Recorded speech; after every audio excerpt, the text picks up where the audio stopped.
Hi everyone, it's Viktor and Tsveti, and today we're going to be covering the new moon in Leo, which is meant to be quite special. Plenty of people are talking about it because it's the Lion Gate portal as well, which is opening around the same time. I've got a little bit of a reservation about it, but I'm going to share it with you a little bit later in the middle of the video, why I think it might not be as special as people talk about it. But anyway, so hi, Tsveti. Hi, Victor. Hi, everyone. It's actually the Lions Gate portal happening exactly on the date of the new moon in Leo, which is happening at the 16 degrees of Leo, by the way, on the 8th of August, 2021.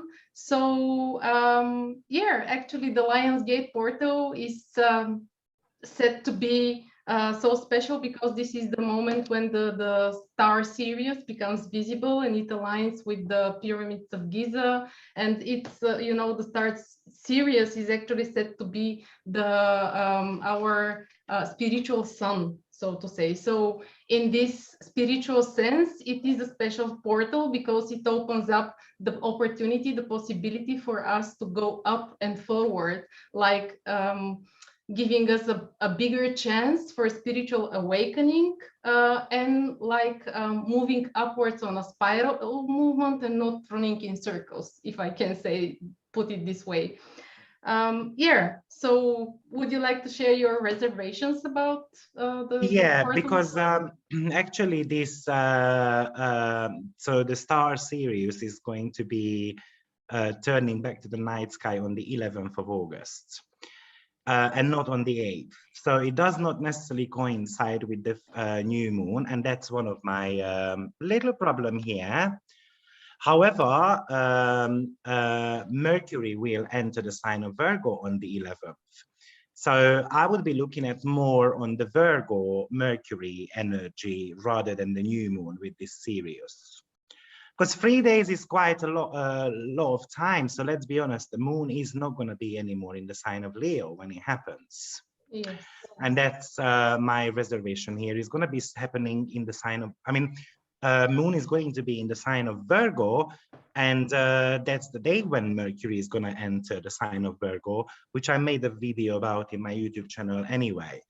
So I would be looking at Mercury in Virgo rather than the new moon. That's my little reservation there, actually. Yeah, you have right. I think I come to agree with you. And the other important thing which I would mention in regards to this new moon, that Juno is going to be having her final conjunction to the South Node on the 8th of August. So on that case, maybe I would be looking at the Juno South Node conjunction with this new moon.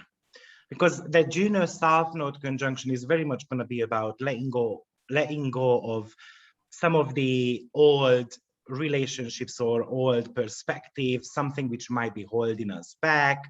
And at the same time, if you really think about it, Leo new moon is very much about becoming flirtatious. We can actually start a new relationship. So new moon is always about planting the seeds and then kind of asking the universe to give something for our intention to help moving forward. So, but we do need to be creative with that. And it has to be really the deepest desire of the heart. Leo new moon. Yeah, absolutely. I agree. And despite that, this Lion Gates portal is happening in the Virgo season, so to say, and not so much when the new moon is happening. I would say that actually the new moon, the exact date, the exact moment of when the new moon is happening, because the moon is actually invisible then, it's maybe a nice time to just think about what kind of intentions we would like to set and not yet start manifesting them, not yet starting our rituals if we have some, just thinking about them more. And maybe on the 11th, when this Lion Gates portal happens, then will be a right time to really set the intentions to manifestations. So yeah, we can just follow the stars in a way so that we can align the energies and really have the best results that we seek for our purposes. And of course, when we talk about Leo, it's all about our heart's desire, how we shine. You know, the topics will be related to how we express ourselves creatively, sincerely, openly, in a prideful, noble way, because that's all about Leo, with passion, with enthusiasm. What are we enthusiastic about? And what are we passionate about? What do we enjoy? Because Leo is all about what we enjoy, indeed. And what's our heart's desire, in a sense that because the sun actually it shines for everyone. So once we become aligned with our true self, then and our creative energy flows, then we start shining so much like the sun that everyone can become enlightened. Kind of everyone can you know, Leo gives their energy generously to others. They share the love, they share the light. So I would say that we have this opportunity to align our mind, our body, our soul, our spirit, and then become the sun, so that everyone Yeah. else can align within themselves as well. Not to mention that we actually have the moon, the sun, as in every new moon together, but also we also have Mercury in there, which again, if we think about what these three planets represent, this is actually the body, the soul, represented by the moon, the spirit by the sun, and then Mercury is the mind. So this is a great moment where we can somehow soften the mind, because it's very active usually, and Mercury, it's combusted indeed. So we will be able not only to hear our thoughts, but also we will be able to hear the heart. So I think it's a very special new moon indeed, because yeah, we will have the chance to actually be in alignment, for, even if for a while, and set an intention, and then 2-3 days later with this Lion's Gate, we can start manifesting this alignment. Yeah. You know, I mentioned Juno, but in case someone does not know what Juno is, it's basically a marriage asteroid. So Juno kind of represents the match made in heaven, your karmic match in your chart. So we should remember that knowing what partner we need versus what partner we actually get are two different things. So it's kind of like a karmic contract asteroid, which we become very committed to on a soul level. So Juno was the daughters of Saturn, the wife of Jupiter. The Greek name for her is actually Hera. She was discovered in 1804. But the story there is that actually she rejected Jupiter at first. She didn't want to get married to him, but Jupiter was kind of smitten by her. So he kind of like launched a campaign to win her over. And then eventually he disguised himself as someone else, like a cuckoo, and she seduced her, and that's how they got actually married. So Juno can represent something to do with the ultimate test in relationship, and with the South Node, which, by the way, happening somewhere in the sign of Sagittarius. So we've got a wide, or very wide, loose trine to the new moon.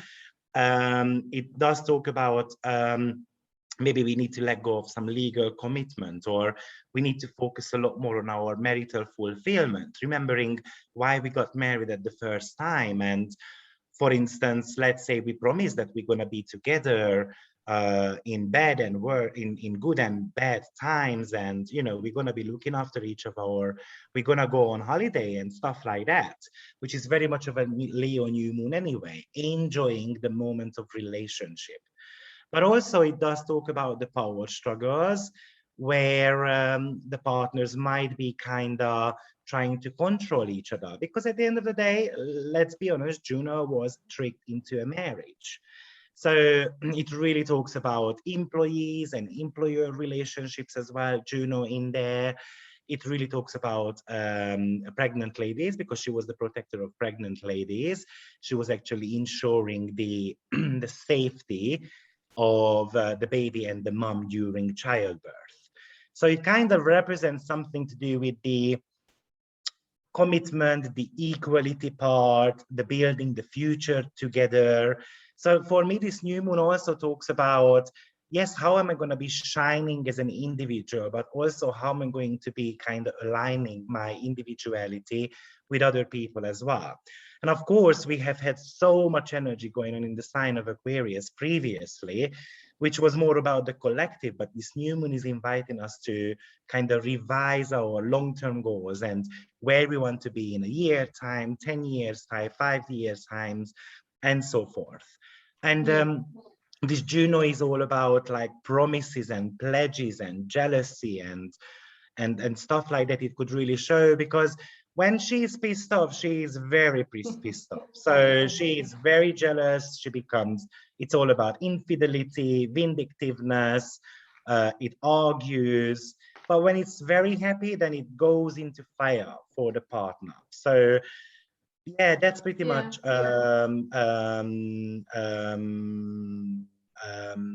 Juno conjunction to that South Node.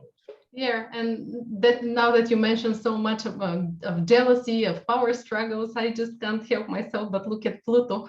And it's nice that at the time of the new moon, we actually have a trine between Venus and Pluto. They don't make an aspect to the new moon, but still it's a part of the energy configuration. So I believe that this Juno conjuncting the South Node, and together with that, we have this grand trine in Earth signs. It might bring to some kind of stability after all. I mean, like really coming to terms within yourself about what you would like for you specifically, individually within a relationship, and what should be your like social duty. Not to mention that actually the new moon makes an opposition to Saturn, and both the Sun and Saturn are in rulership, which means that by essential dignities, both planets put each other into detriment. This means that both are like equally strong, and this opposition will be really strongly felt, I think. So this is again about relationships because it's an opposition. So it can talk about the relationship with others, where we are, what's our social stand, because Saturn is a social planet. And also it can talk about the relationship we have within ourselves about a certain topic issue, which is what is making us, what is preventing us from showing our creativity, like expressing ourselves the way we truly are, being an individual, and how is this social status, society, rules, and whatever is related to, you know, the society, to the humankind in general, is actually preventing us from, what is suffocating us from speaking our own truth indeed as well, because we also have Mercury there, a bit wider orb, but still it's a part of the new moon. So yeah, I really think it's very much related to what you already mentioned, to becoming to terms within ourselves with all the voices in our head, if I may say so, because also Saturn is the last visible planet from the spectrum, and then afterwards, so it talks about our earthly duties as well. So what are our earthly duties to, because we are human beings, but not, you know, Saturn would represent being human, but the Sun will be representing like being the being, you know, so it will prompt for this kind of a balance between being on the planet Earth and manifesting, and it nevertheless remain within ourselves stable and, you know, being true to our heart's mission, life's mission, like from the Sun. Yeah, and I do believe that that Saturn Uranus activation by this new moon is very much about the reality check as well. So it's going to shake things up. You know, it does talk about embracing new perspectives, you know, looking at different alternatives, experimenting something. And at the same time, you know, it's like opposition is always talking about, you know, the need of communication in a sense. So that if there is no communication, then there is no success when it comes to the partnership department and it's partnership with anyone. And it's also very interesting to see actually that Mercury is combusted. So it's kind of like we are silent type of energy. And maybe the message here is that we're going to have to express our feelings. Yeah, in a very unconventional way, probably, because we have Uranus as the focal point of the T-square forming between the new moon, Saturn, and Uranus. And, you know, we already had a few activations by Mars and Venus in Leo. When they were transiting Leo, they activated this square going on the whole year. But actually, the Sun, the Moon, and Mercury are quite personal. So we might already come to feel it really, really personally, on a more personal level, this square, how it plays out in our life. And I really, when I was thinking about this new moon, I really like what Eckhart Tolle talks about, the power of now, the power of being present, because Uranus will prompt us to find some kind of an out-of-box method, way out of this tension building within us. And I was thinking about how Uranus actually rules. This is the modern ruler of Aquarius, and Aquarius is very much about being objective of what is going on and becoming distant a little bit if possible. So maybe this will be the solution of any tension building within us, to somehow disidentify from the voices we hear on the outside, on the inside, and which are conflicting with each other. Like the Sun and Saturn opposition, representing this kind of a conflict, and also the squares in the T-square. So maybe this will be a way out, really, to try to be the observer of the whole situation, and not to act so promptly, just make up our own mind. And we have these indications, as you mentioned, Mercury is combusted, so we become a little bit more mute, silent, not expressing ourselves too much, but still becoming aware within ourselves what we really want to express when the energies become more suitable to express ourselves. So yeah. That's right. And I'd like to also mention actually that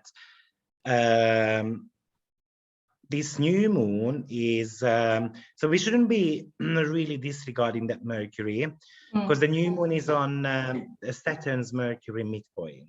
Exactly.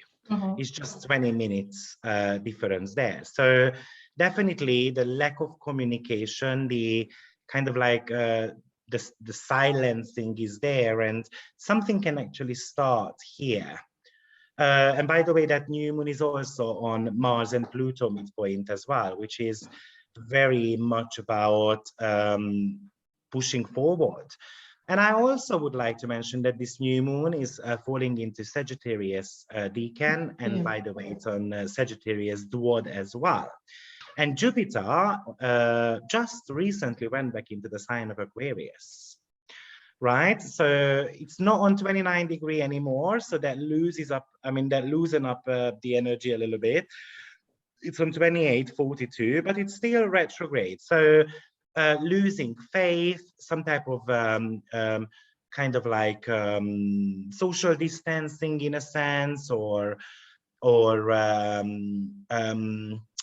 yeah, giving up on our faith is actually very possible with that Jupiter being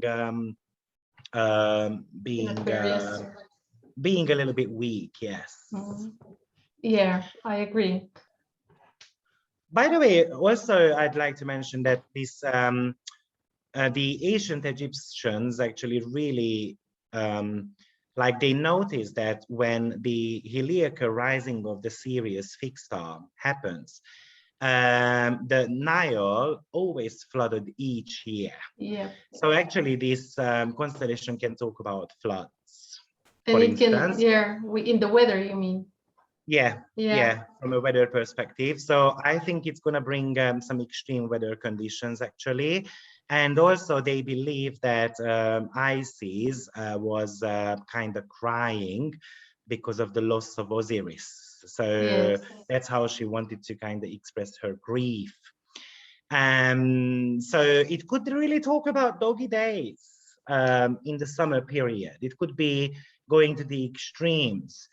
And this new moon is also ruled by Jupiter, as I said. So it is in Aquarius. Aquarius is about going to the extremes.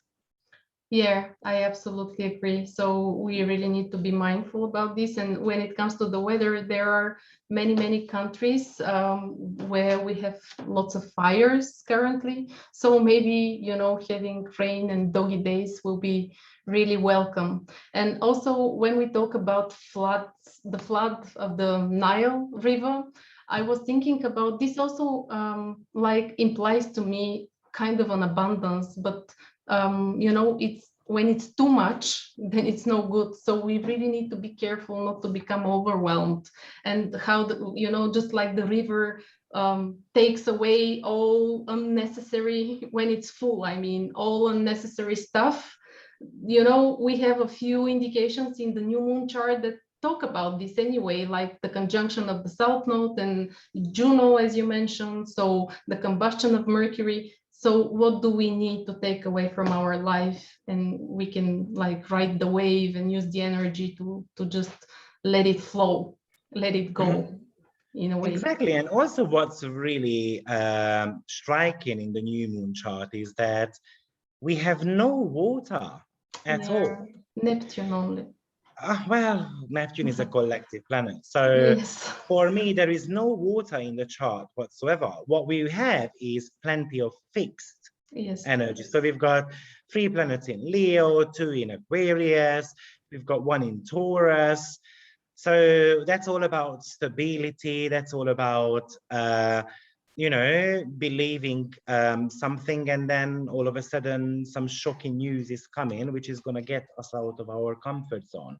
But there is no water. So I wouldn't be shocked if the Nile actually flooded again, or we would see some of those type of things, because it looks to me that the earth is needing some type of water.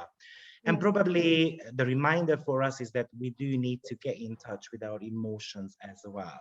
And we need to speak about our emotions. Yeah, because actually water represents our emotions and and empathy, and so we really need to focus and to see what's the emotion within us, the overwhelming emotions as well, just like the full river Nile. And one more thing I wanted to mention in this regard was actually the new moon takes place on the 8th day of the 8th month. So we have 2 8s. I'm not so much into numerology, but still, because the 8 represents this endless cycle, it's only turned upside down.